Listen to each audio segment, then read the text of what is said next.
Hello guys, तो आप सभी का सफर टॉपर तक में स्वागत है।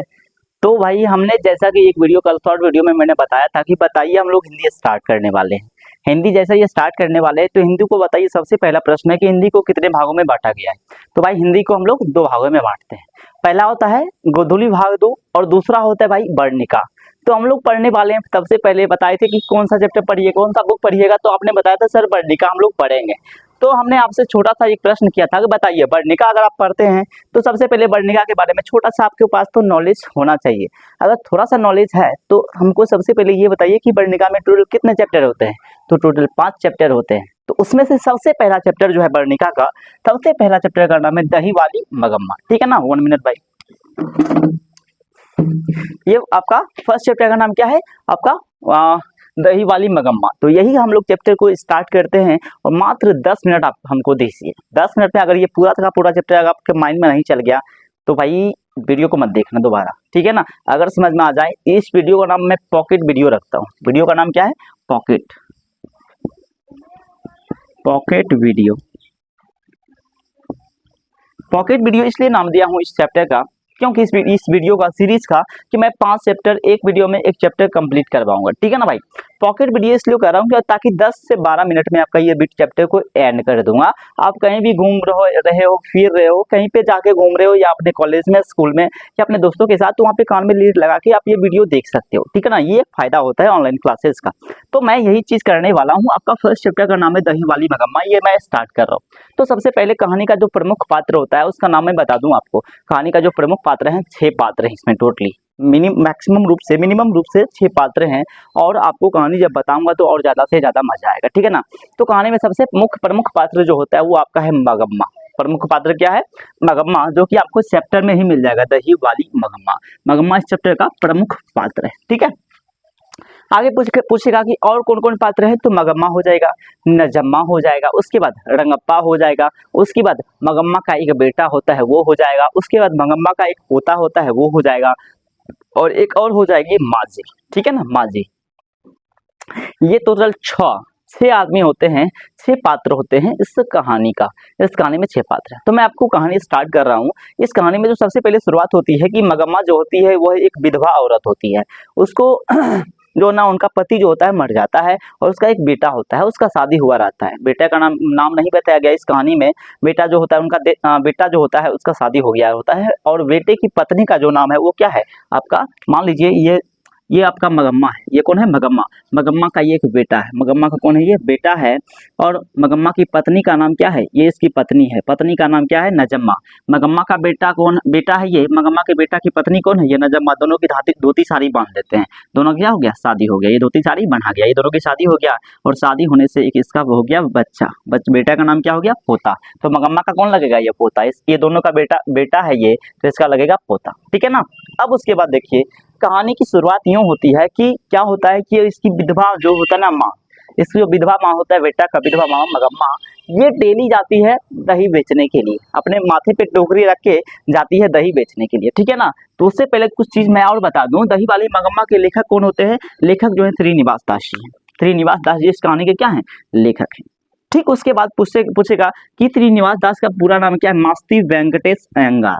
श्रीनिवास दास जी का पूरा नाम क्या है? मास्ती वेंकटेश अयंगार। और उसके बाद पूछेगा इनका जन्म कहाँ हुआ था, तो याद रखिएगा कर्नाटक के कोलूर जिला में। कर्नाटक के कोलूर जिला में इनका जन्म हुआ था। एंड उसके बाद पूछेगा इनका जन्म कब हुआ था? कर्नाटक के कोलूर जिला में जन्म कब हुआ था? 6 जून 1891 ईस्वी को। 6 जून 1891 को इनका जन्म हुआ था। और उसके पूछेगा ये जो कविताएं लिखते थे, कहानी लिखते थे, किस भाषा में? तो कन्नड़ भाषा में। कन्नड़ भाषा में क्यों लिखते थे? क्योंकि ये कर्नाटक की कहानी है। कहाँ की कहानी है भाई? तो कर्नाटक की कहानी होने के कारण ये किस भाषा में लिखा जाता है? कन्नड़ भाषा में। उसके बाद आपको एक प्रश्न और पूछेगा कि ये तो भाई दही वाली मगम्मा कन्नड़ भाषा में लिखा गया है, बट इसका हिंदी में रूपांतरण किसने किया था? तो आपको बताना है B.R. नारायण ने। तो एक बार मैं रिकैप करवा दूं, तो सबसे पहले दही वाली मगम्मा के लेखक कौन है? श्रीनिवास दास जी। उसका पूरा नाम क्या है? मास्ती वेंकटेश अयंगार। और उसके बाद पूछेगा उनका जन्म जो हुआ था कब हुआ था? तो याद रखिएगा 6 जून 1891 को। कहाँ हुआ था? तो याद रखिएगा हुआ था इनका जन्म कर्नाटक के कोलूर जिला में। ये अपनी कविताएं, कहानी में जो भाषा लिखते थे वो कन्नड़ भाषा में। कर्नाटक में कन्नड़ भाषा चलता है। उसके बाद पूछेगा एक और प्रश्न है आपके लिए, पूछेगा कर्नाटक के कोलूर जिला में इनका जन्म हुआ था। उसके बाद पूछेगा कि बताइए, ये एक क्वेश्चन बहुत ही मस्त क्वेश्चन बनता है कि श्रीनिवास दास एक कहानी लिखे। श्रीनिवास दास जी का एक कहानी लिखा हुआ था जिसका नाम था सन्नी कथेगुल। सन्नी कथेगुल, उनके लिए उनको साहित्य अकादमी पुरस्कार मिला था। साहित्य अकादमी पुरस्कार मिला था जो कब, 1968 ईस्वी में। सन्नी कथेगुल के लेखक कौन है, श्रीनिवास दास जी। उनको एक रचना पर मिला था साहित्य अकादमी पुरस्कार कब, 1968 में, और रचना का नाम क्या था, तो सन्नी कथेगुल। ठीक है, पूरा नाम इनका क्या है, मास्ती वेंकटेश अयंगार। जन्म कब हुआ था, 6 जून 1891 को। यहाँ तक अगर कंप्लीट हुआ तो लाइक ठोको लाइक भाई पर। अब देखिए हम लोग स्टार्ट करते हैं, प्रमुख पात्र यहाँ हो गए अच्छे, और हम लोग स्टार्ट करते हैं पूरी कहानी, पूरे मंजरा को देखते हैं कि कैसे कैसे हम लोग को समझना है। ठीक है भाई, देखिए आगे। अब देखिए मैंने कुछ डायग्राम बनाया है आपको समझने के लिए। अब देखिए मैंने बताया था कि एक था मगम्मा। ये कौन है, मगम्मा है। बालते ही पता चलता है कि मगम्मा प्रमुख पात्र है कहानी का। उसके बाद इसका एक बेटा था और उस बेटे की शादी कर दिया, किसके साथ, नजम्मा के साथ। नजम्मा के साथ इसका शादी हो गया था, नजम्मा। ठीक है, नजम्मा के साथ शादी हो गया था। शादी करने से दोनों का एक बच्चा हुआ था जिसका जो इसका क्या था, पोता था। अब देखिए कहानी की शुरुआत होती है, ये तो इतना इनका परिवार हो गया। अब क्या होता था कि मगम्मा अपने घर को चलाने के लिए बेचारी, क्योंकि विधवा थी, तो ये जाती थी अपने गांव से। गांव का नाम था वेंकटपुर। इनके गांव का नाम क्या था, वेंकटपुर। वेंकटपुर अपने गांव से 3 मील दूर, कितने मील दूर, 3 मील दूर जाती थी। 3 मील दूर जाती थी बेंगलुरु। कहाँ जाती थी, बेंगलुरु दही बेचने के लिए। कहाँ जाती थी, बेंगलुरु। अपने गांव से 3 मील दूर मगम्मा कहाँ जाती थी, दही बेचने के लिए जाती थी। अब क्या हुआ था कि दही बेचने के लिए जाती थी ना, तो 3 मील दूर, तो वहाँ पे एक घर से इनका अच्छा संबंध बन गया था। नहीं होता है कि आप कहीं दही बेचने के लिए जाते हैं, होता क्या कि किसी के साथ अच्छा रिलेशन बन जाता है। कोई अगर आपके यहाँ डेली दही लेता है, तो ठीक उसी प्रकार से इनके यहाँ डेली दही लेती थी कौन, मगम्मा, और उनसे इनका अच्छा रिलेशन बन गया था। उसका नाम था माजी। क्या नाम था, बेंगलुरु में एक घर था, उस घर में माजी रहती थी, माजी। तो अब माजी इनका अच्छा कौन था, मतलब हमेशा इनके यहाँ सामान लिया करती थी, इनसे इनका अच्छा ताल्लुक था। तो माजी जो थी, माजी के साथ पास जितना भी मतलब थी, ये दही बेचने के लिए जाती थी। अपने मन की जितने भी बातें होते हैं, बैठ के नहीं होता है, गाँव में औरतें गप करती रहती है, तो ये औरतें गप करती रहती थी इनके माजी के पास जाके, सारे अपने सुख दुख को, अनुभवों को उनके साथ शेयर करती थी। अब हुआ क्या, एक दिन दही बेच के अपने घर वापस लौटी, तो देख रही है कि नजम्मा जो है अपने बेटे को, मतलब इसके पोते को खूब पीट रही है, दांग लेके फटाफट, जिस प्रकार से अभी डायग्राम आपके चित्र आपके स्क्रीन पे आएगा। ठीक है भाई, तो अब क्या हुआ था, इसको खूब पीट रही थी, और मगम्मा आई, देख ली कि ये नजम्मा जो है अपने मेरे पोते को पीट रही है। तो कहती है, क्यों रे राक्षसी, इतनी छोटी सी बच्चे को क्यों पीट रही है तू। तो लपक गई नजम्मा भी, एकदम खतरनाक बहुत थी। ठीक है ना, तो कहती है, मैं अपने बच्चे को मारू पीटो, तेरे को आपको क्या जाता है, मेरा बच्चा है, मैं कुछ करूँ इसके साथ, बदमाशी किया इसलिए मैंने पीटा। तो कहती है कि इतना पीटने का हक तेरे पास भी नहीं है कि तू अपने बच्चे को इतना पीटो। बहुत मार मारी थी उस दिन। ठीक है ना, तो कहती है कि दोनों में झगड़ा बहुत अधिक हो गया था उस दिन। बताया जाता है, कहानी जब आप पढ़िएगा तो आपको समझ में आएगा कि दोनों के बीच बहुत अधिक झगड़ा हुआ था। और मगम्मा कहती है कि आने दे तेरे पति को, तेरी शिकायत उसके पास करता हूँ। ठीक है ना, अपने बेटे से करता हूँ शिकायत। तो उसका बेटा आया काम उम करके, ठीक है ना, तो सारी की सारी शिकायत कर दी मगम्मा ने। तो बेटा जो आया, पहले माँ से मिला तो माँ ने शिकायत कर दी। उसके बाद पत्नी के पास गया, तो पत्नी भी शिकायत हुआ, कहते एकदम कर दी पूरा। तो फिर हुआ क्या कि उसके बाद बेटा जब घर से निकला तो अपनी माँ की कहता है कि माँ, तू हमेशा अपने उसका बेटा है, उसके बेटे को अगर वो पीट रही थी अपने बेटे को, तो तुमको उसमें नहीं उलझना चाहिए था। अगर वो गलती कर दिया, उसको पीटा, तो आपको उसमें नहीं उलझना चाहिए था। तो माँ को गुस्सा आ गया भाई कि अपनी पत्नी की तरफदारी कर रहा है। तो माँ ने कहा कि भाई लग रहा है कि प्रॉब्लम है, क्योंकि दोनों मिल गए हैं। और वो जो पत्नी थी नजम्मा, अपने पति के ऊपर हुकूमत हमेशा चलाती थी। ठीक है ना, तो गांव घर में आपको देखने को अवश्य मिलता होगा कि ऐसे जो किसी का शादी अगर हो गया, तो देखिएगा उसकी पत्नी अपने पति पे एकदम बस चलाती है हमेशा, और माँ को छोड़ देता है लड़का। ये चीज हर घर में होता है, हर गाँव में होता है भाई। ठीक है ना, तो ये चीज आपके कहीं ना कहीं गाँव में होता होगा। अगर होता है तो कमेंट बॉक्स में जरूर लिख के बताइए। अगर सर हमारे घर में, अब थोड़ा सा कहानी शेयर जरूर करिएगा, ताकि पढ़ाई को इंटरेस्टिंग वे में हम बना के पढ़ाई कर सके। ठीक है भाई, तो अब क्या हुआ कि तो बेटा भी उलझ गया अपनी माँ के साथ। तो माँ ने कहा कि भाई लगता है कि अब हम लोग अलग नहीं रह सकते हैं, हम लोग अलग खाना खाएंगे, हमको तेरे से नहीं बन पाएगा। तो अपनी पत्नी की तरफदारी मत कर, अगर करना है तो मैं तुम्हारे साथ नहीं रहूंगा। तो बेटा ने कहा कि तुम अगर अपना खाना खुद बना सकती हो तो अलग हो जाओ, कोई दिक्कत है हमको नहीं है। तो माँ ने क्या हुआ कि आप बोला कि आज दोपहर से मैं अपना भोजन अलग बनाऊंगा।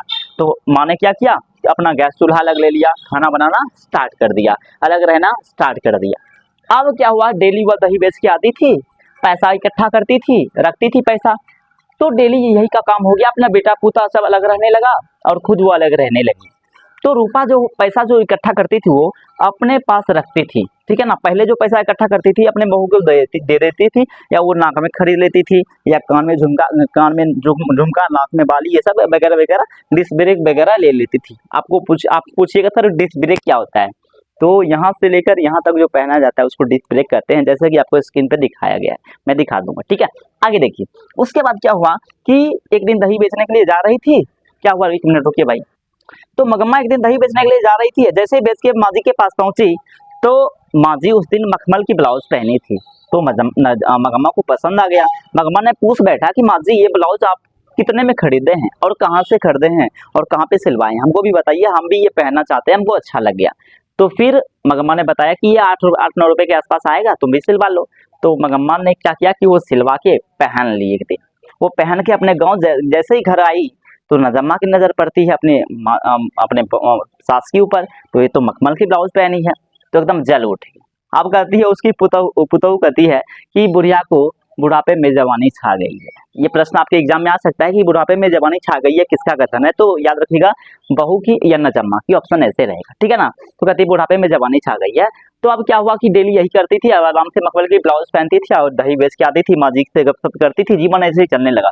एक दिन क्या हुआ, अब यहाँ से कहानी सुनिएगा, बहुत ही मस्त इंटरेस्टिंग कहानी है कि एक दिन दही बेचने के लिए जा रही थी। अब ये हमेशा जाती थी यहाँ पे कुएं के पास से, यहाँ एक कुआं था, होल था, इस कुएं के पास में पानी भरा हुआ था, यहाँ पे बैठने का स्थान था, इस कुएं के पास से गुजरती थी माटी और फिर बेंगलुरु पहुंचती थी दही बेचने के लिए।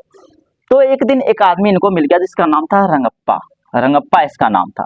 ये मगम्मा के गांव का रहने वाला था, लंपट जुआड़ी था, ठीक है ना, पियक्कर और जुआड़ी था। और माजी उनको ये जो था रंगप्पा, इसको पता था कि इसके पास पैसा अभी बहुत है, क्योंकि अपनी पुतोह से अलग हो गई है, जो भी पैसा बचता है इसके पास ही रहता है। तो ये इसको रोक लिया, एक दिन रोक के कहता है कि मगम्मा कुछ पैसे है तो हमको कर्ज दे दो, हमको थोड़ा काम है। तो मगम्मा ने बहाना बना के निकल गई। एक दिन ऐसा आया कि दही बेचने के लिए अमराई, इस कुएं का नाम था अमराई का कुआं, याद रखिएगा। तो कुएं के पास से गुजर रही थी, कुएं के पास से जैसे गुजरी तो रंगप्पा ने क्या किया कि मगम्मा का हाथ पकड़ के कुएं की जगत पे बैठा दिया। मगम्मा को ऐसा लगा कि आज तक मेरे पति ने ऐसा मेरा हाथ नहीं पकड़ा, तो ये सोच रहा मेरा हाथ पकड़ के यहाँ पे हमको बैठा दिया। तो डर गई, सहम गई। तो उस दिन तो किसी तरह बच के निकल गई, पैसा नहीं दी और ये सारी की सारी बातें जाके इसको बता दिया माजी को। तब बाद में क्या हुआ कि कहती है फिर मगम्मा माजी को कि माजी मेरे पास जो भी पैसे हैं आप अपने पति से कहकर रखवा दो उसको, या आप खुद रख लो, ठीक है ना, पैसा रख लो मेरा, नहीं तो वो रंगप्पा जो है छीन लेगा मेरा पैसा। तो वो क्या होता है फिर बाद में, क्या ऐसे दही बेचती है, फिर ये कहानी आगे बढ़ते जाता है।